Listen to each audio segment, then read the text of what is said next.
A lot of things to talk about this week, as we always have a lot of things to talk about, including Apple updates from the developer conference, Google Keen, Google Image Check, Facebook ad boycott, Devin Nunes Cow, YouTube shoppable ads, Pandora podcast analytics, Facebook harbors hate, creepy COVID masks, and you'll want to stick around to the end for some mobile messaging app stats. But BL kicks it off with best story of the week. BL, what do you got?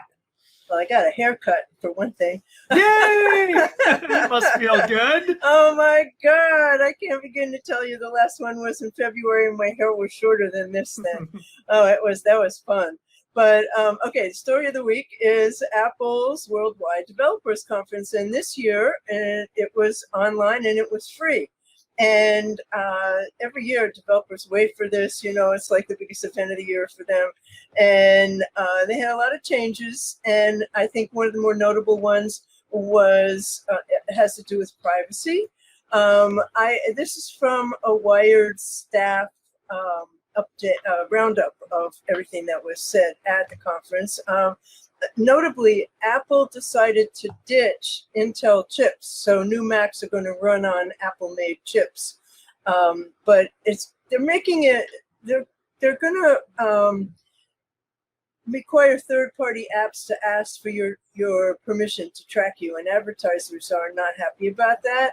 So they're making it tougher because thousands of apps that we ever so lovingly use on our phones have invisible trackers that run in the background, and you could turn them off, but they come back. And they collect and they share our personal information, our email address, our location, our phone number with businesses and with other entities. And the purpose of that is to serve us targeted ads. So now Apple's going to make it harder for advertisers to do that. So also Apple is going to give iPad and iPhone users more control over how our location is shared. The iOS 14 for iPhone is going to make our phones more customizable, notably our home screens, which are a bit of a mess right now. And many people have noted on Twitter that Apple is copying a lot of features Android already had. But one of the things that's going to change is that the app library, which has all our downloaded apps, is automatically going to be organized in folders, starting with Siri suggestions. I'm a little wary about that, based on our typical app use and our recently added apps. And if you're like me and most people, you have apps that you meant to use or thought you'd use or found out you weren't going to use and you never did anything about it because they made it so hard for you to do anything about it. And so now that's theoretically going to get easier. You're able to hide pages, get yourself streamlined. Widgets are getting a new look, and you'll be able to drag things from the widget panel to your home screen. Right now, the home screen of the iPhone is really rather hard to use. This is kind of fun. You're going to be able to unlock your BMW with your iPhone or your iPad. And also, they're going to make iPads more like computers, which I think is a wonderful idea. The latest version of iPad OS includes a lot of the same enhancements that are coming to iOS 14 for iPhone, but actually Apple is trying to make the iPad even more like the Mac. So to me, that's a great change. And both Mac OS and Safari are getting overhauls, which in my humble opinion, both need very much. So and there was some more, but those are the highlights. Yeah, I watched the conference. The whole thing? Live. No, not the whole thing. I got to the point where, so I mean, the organizing of your apps into folders for you is marginally useful. I mean, I already do that. So I already do that too, but most people don't. Yeah. And they may move them out of my folders and put them in some other place I don't want them. Yeah, true. But I got to the point where they were talking about their privacy stuff and how they're blocking third-party scripts and everything. And So what I took away from that is, okay, so my Google Analytics is not going to work anymore for people using Safari, which is apparently not true. I did a little bit of research on that, and Google Analytics will still work. But if you, as most people do, as I do, use Google Tag Manager to install Google Analytics as well as third-party scripts like tracking for Facebook if you're doing Facebook advertising, or Twitter if you're doing Twitter advertising or whatever, then that probably is not going to work anymore. And I see this as Apple's striking at Google's cash cow, because all these app developers, they're monetizing their apps by using Google AdSense or the mobile version of it. And so there's going to be a lot of third-party developers who are not going to be making nearly as much money on their apps. And then there's journalism. So, they're dependent on advertising dollars, and that's, they're in I bet this bad will shape. Change or be adapted in a way to what needs to happen. Happier. What needs to happen is people need to subscribe to their journalism, which people don't pay for journalism. They don't want to pay for journalism. So I think this is very, very self-serving for Apple, and it hurts a lot of industries as well. I mean, privacy's a serious thing and all that, but still. Well, I agree about subscribing to journalism. I mean, I subscribe to the New York Times, the Wall Street Journal, the Atlantic, the Washington Post, a whole bunch of publications that I really want to support. But there's a limit to how many of those you can have. Yeah, but I mean, the ones they're not the ones that are going to be hurt. It's going to be your local, which is the worst. The worst part of the decline of journalism is local journalism, and that's the most important. Actually, it's arguably more important than the New York Times, the Washington Post. I mean, Washington Post has Bezos to support them, so they're doing all right. So anyway, that's my take. My top. We story. should note, however, that you're not an Apple fan.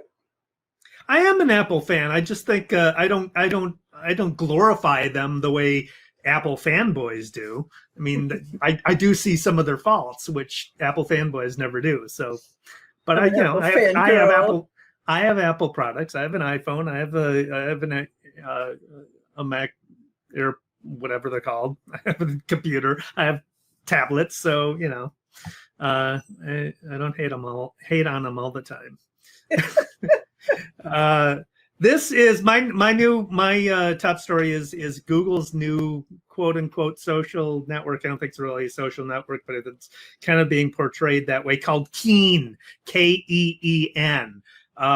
This is from a Search Engine Land article by Gene Sterling. So it is being compared. I think it's called their next attempt at a social network. It's being compared to Pinterest.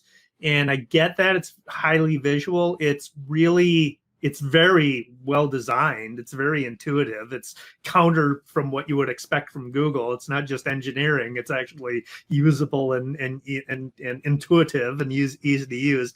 But it's a social collaborative research tool is how I'd position it. It's at staykeen.com is the URL, and you go there and you can sign up right away with your Google account, and you create basically collections of stuff.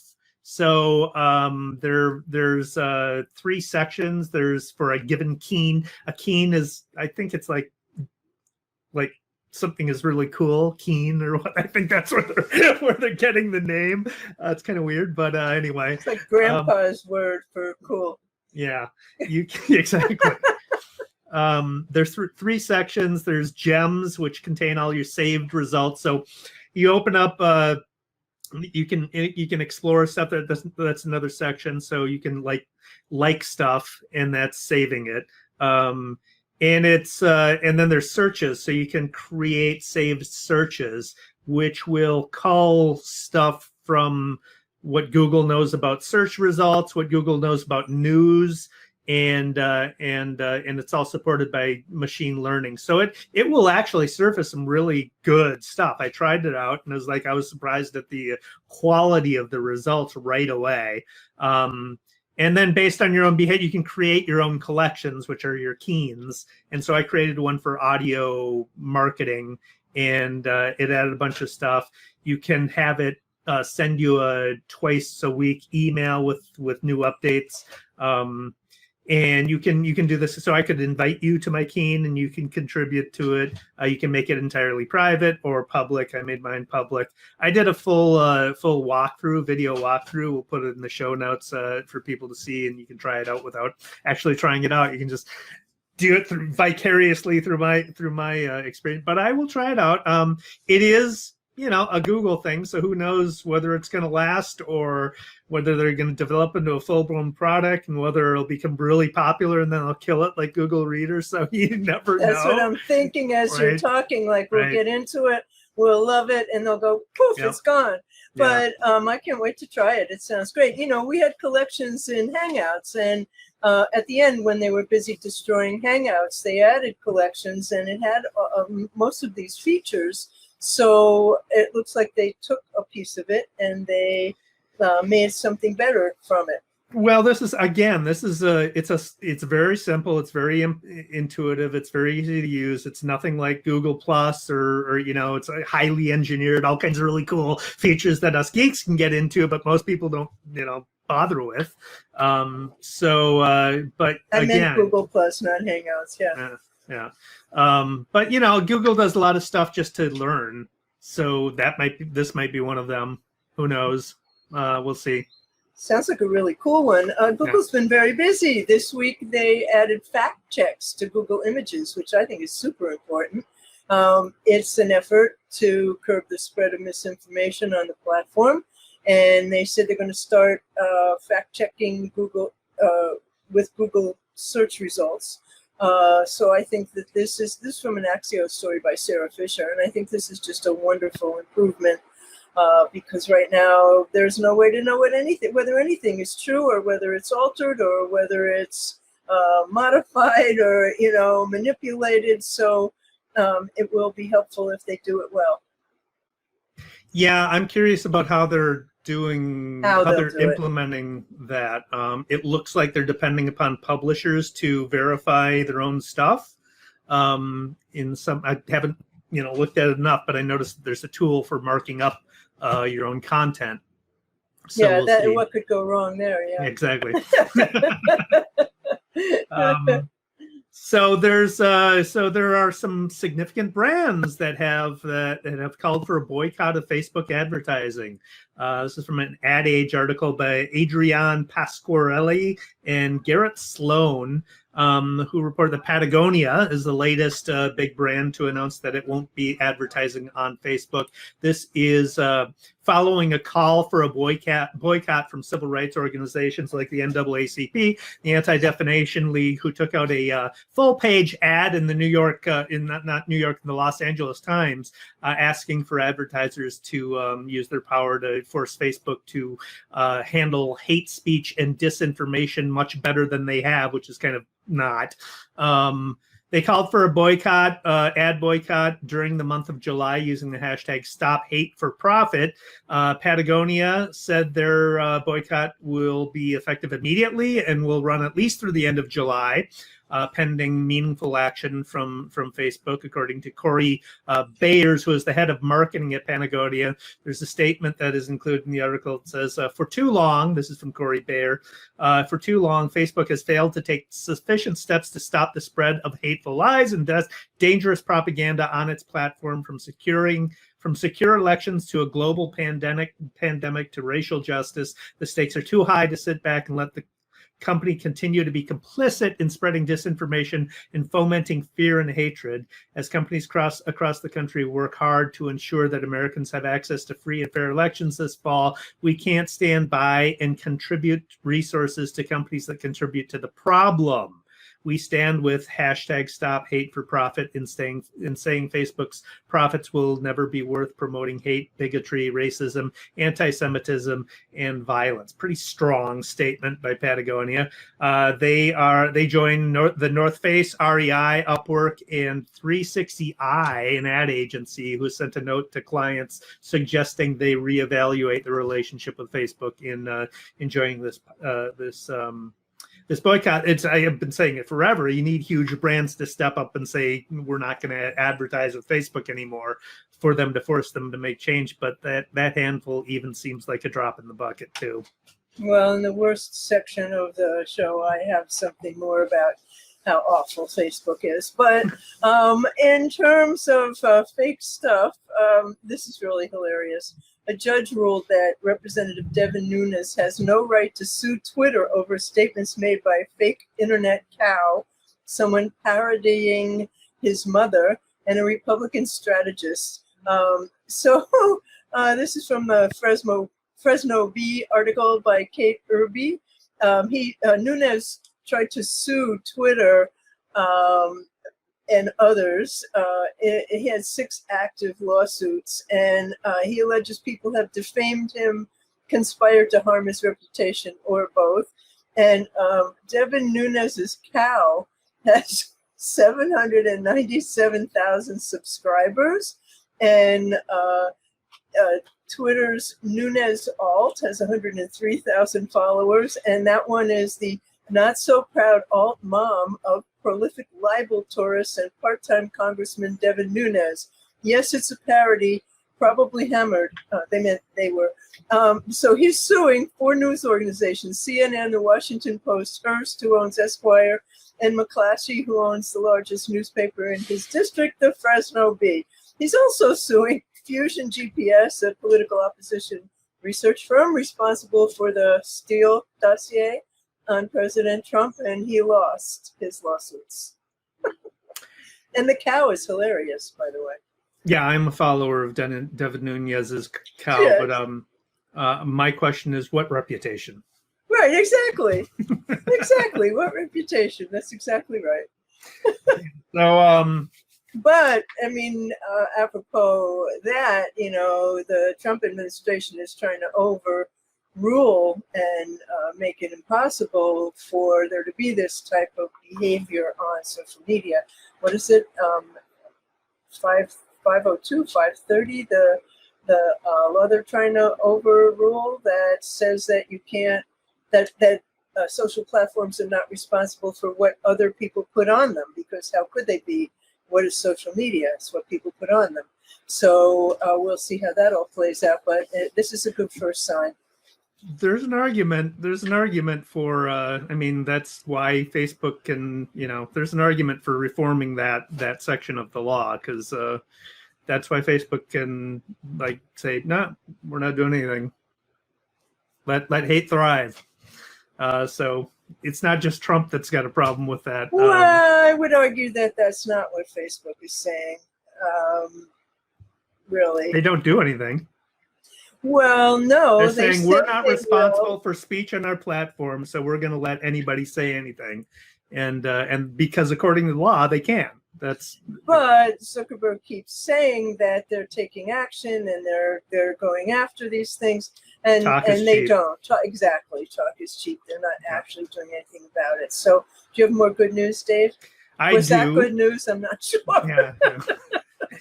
YouTube has a new ad format. This is according to TechCrunch's Sarah Perez, who YouTube announced they've got a new direct response ad format that make video ads shoppable by adding a browsable product listing beneath the ad.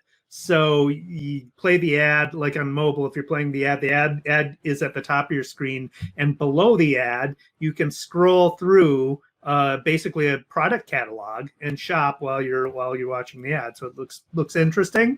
There have been some surveys that show that people are more inclined to buy after they watch a ad or video about products. So we'll see how that rolls out. But interesting new format? Not actually new.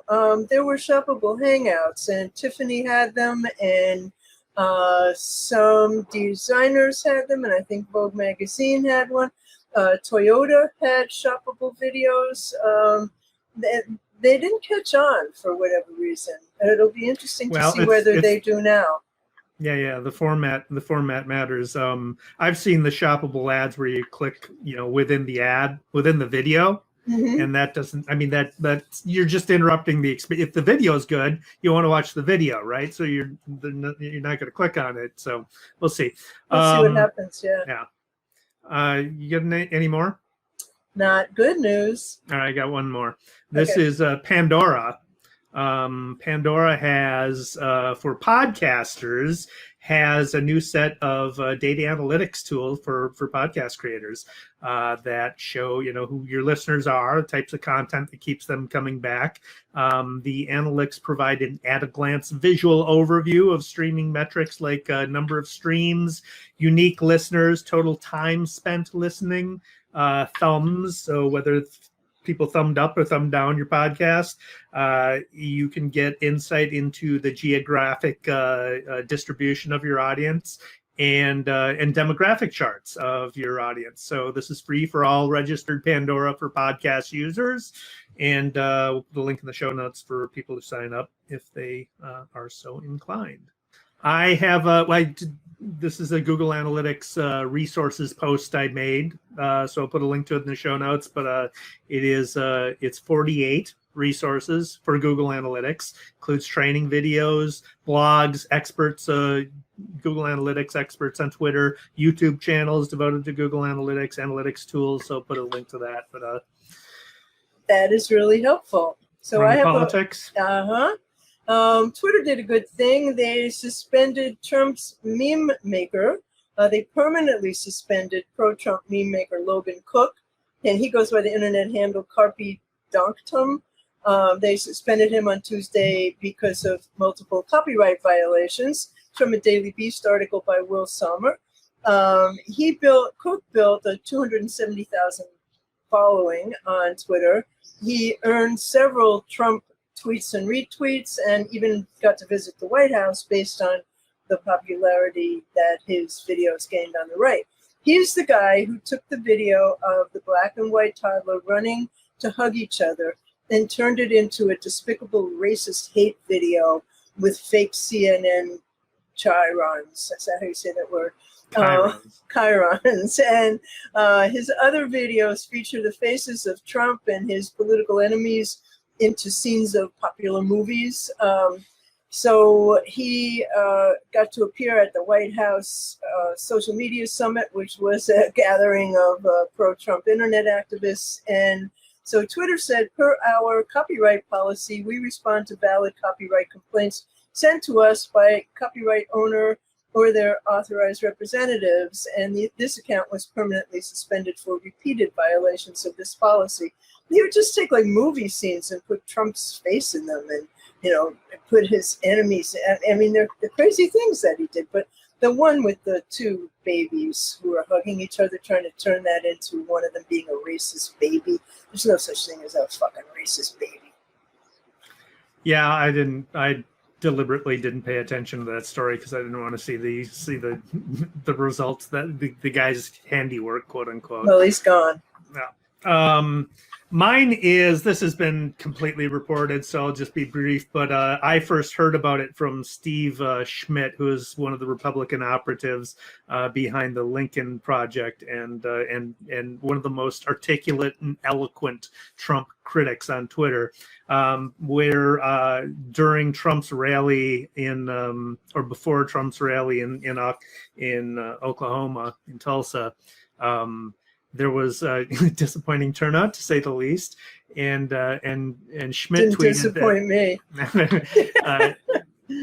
Schmidt tweeted this: the president has been had by a bunch of American teenagers, and so I was like, what's going on here? He's a legit source. He doesn't tweet lies or anything. So I was waiting for more, and it turns out that the more was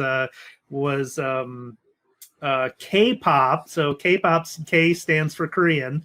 Korean pop music fans and TikTok, American TikTok teens were part of the handiwork that suppressed turnout for this thing. So they were expecting 1 million people had reserved tickets for this. They built an overflow place for people who wouldn't fit in the 1,900 seat auditorium, and there was going to be a stage. There was a stage there. Trump and Pence were going to address the people in the overflow before they went to the rally and everything. And turns out there were only 6,200 people who couldn't fill that 1,900 seat stadium because there was these K-pop fans who bought up all these tickets, or their free tickets, registered for these free tickets, as well as American TikTok users at the behest of a woman named Mary Jo Lopp, who's a 51-year-old grandmother from Iowa, who posted a video on TikTok saying, "You kids need to Google 2 phrases, Juneteenth and Black Wall Street, and you'll see why everybody's so upset with the president about this." And I suggest that you register for these 2 free tickets. Give them your phone number. You get a code. Type in the code, and you'll get the tickets. And then all you need to do is when they text you, text stop, and you'll be done with it. And we want to make sure there's nobody attending this rally. And the post went viral. And a lot of people took him up on it. Apparently, the K-pop fans have rained on Trump's parade before by flooding hashtags like MAGA and Blue Lives Matter with a bunch of K-pop fan cams and memes that mock their causes. So people taking democracy and citizenship into their own hands, and even from Korea, I guess. Now they need to vote. That's all they need to do is vote. Yeah. I mean, we have to count on them because the millennials have let us down. A lot of them just did not vote last time. You got to get out there and you got to vote. But one of the funnier stories that I read, and I can't remember exactly where, was that Trump was so angry when he saw how small the crowd was, he almost didn't want to go on. And the photo that followed, where he was getting off Air Force One, his tie was off, and he looked like he was half dead, and just the most depressed man in the world. And, I think the caption said, "The hero returns," or something like that. But yeah, that was a great night. Well, Project Lincoln did a great ad on that as well. It starts out with this soaring music that sounds like it's right out of Jurassic Park, and he's getting on Marine One, and it looks like footage that the Trump campaign was actually going to use for an ad. He's getting on Marine One, it flies up and takes off and goes to the rally and everything, all very, very swelling Trumpian. And everything. And then the second half of it is him coming out, walking from after the rally, desultory. He's got his MAGA hat crumpled up in one hand. He's looking downcast. And the music is somebody with a harmonica playing haltingly the theme from Jurassic Park. It's just a study in contrast. It's just brilliant. All right, let's wrap this up. This is time spent with mobile messaging apps. In 2018, Americans spent 18 minutes a day using mobile messaging apps. That sounds like a lot of time. Not to me, it doesn't. Well, I guess if you think about it over the course of an entire day, that probably makes more sense, but it does seem like a long period. By 2019, it rose to 20 minutes a day, and 2020 this year, it's up to 24 minutes a day. And eMarketer has it plateauing for the next 2 years at 24. I can't imagine. I think it's going to go up, but it just seems like a lot of time to me. And it's significant for us as marketers, though, because that's dark social. That's stuff we don't know about. We can't measure. We can't track. And that's where I do a lot of sharing of stuff through mobile apps, content and with people, and nobody, there's no way I can, if it's my own content, there's no way I know about that activity.